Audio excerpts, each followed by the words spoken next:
बिस्मिल्लाहिर्रहमानिर्रहीम। इब्तिदा करते हैं रब्बे करीम के बाबरकत नाम से जो दिलों नियतों को खूब जानते हैं। अस्सलाम वालेकुम फ्रेंड्स, अल्हम्दुलिल्लाह मैं बाखैरियत हूँ और उम्मीद करती हूँ कि आप लोग जहाँ होंगे इंशाअल्लाह अल्लाह के करम से खुश और हेल्दी होंगे।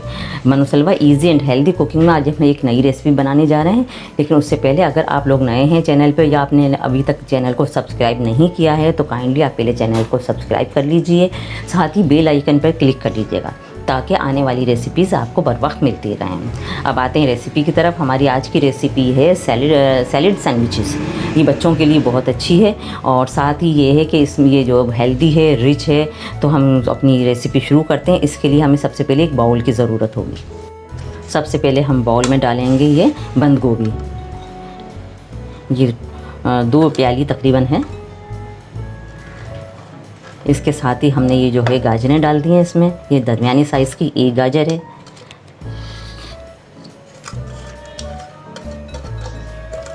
इसके साथ ही हम जो इसमें ऐड कर रहे हैं रेड शिमला मिर्च, ये भी दरमियानी साइज़ की एक शिमला है। अब इसमें जा रही है जनाब ग्रीन शिमला, ये भी दरमियानी साइज़ की एक शिमला है।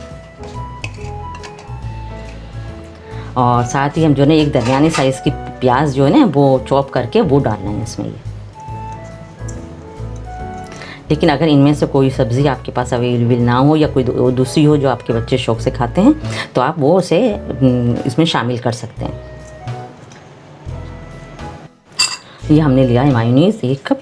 इसके अंदर हम ये 2 टेबल स्पून जो है मिल्क यूज़ कर रहे हैं, रूम टेम्परेचर का नेचुरल मिल्क है। ये हमने दूध और इसको मायोनीज़ को अच्छी तरह से हल कर लिया, बिल्कुल मिक्स कर लिया अच्छी तरह। अब इसमें हमने डालने हैं 2 टेबल स्पून दही, योगर्ट। अब हम इसमें ये मायोनीज़ और दूध का जो मिक्सचर है ना ये शामिल करने लगे।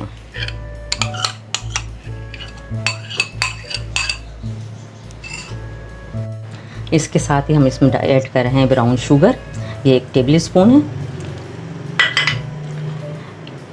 1 टेबल स्पून ही जो है ये वाइट पेपर है। अगर ये ऑप्शनल है, अगर ये आपके पास ना हो तो आप इसको ब्लैक पेपर से चेंज कर सकते हैं। और नमक तो होगा ही इसमें जायका, मायोनीज़ में भी नमक होता है, ज़रा ख्याल रखिएगा। ये हमने 1 टेबल स्पून जो है हरी मिर्ची बारीक कटी हुई ली है। लेकिन अगर आपके बच्चे हरी मिर्ची नहीं खाते हैं तो आप इसको स्किप कर दीजिएगा। अब हम इसको मिलाते हैं। सैलेड हमारा तैयार हो गया। अब हम सैंडविच बनाते हैं। अब हम सैंडविच बनाने लगे।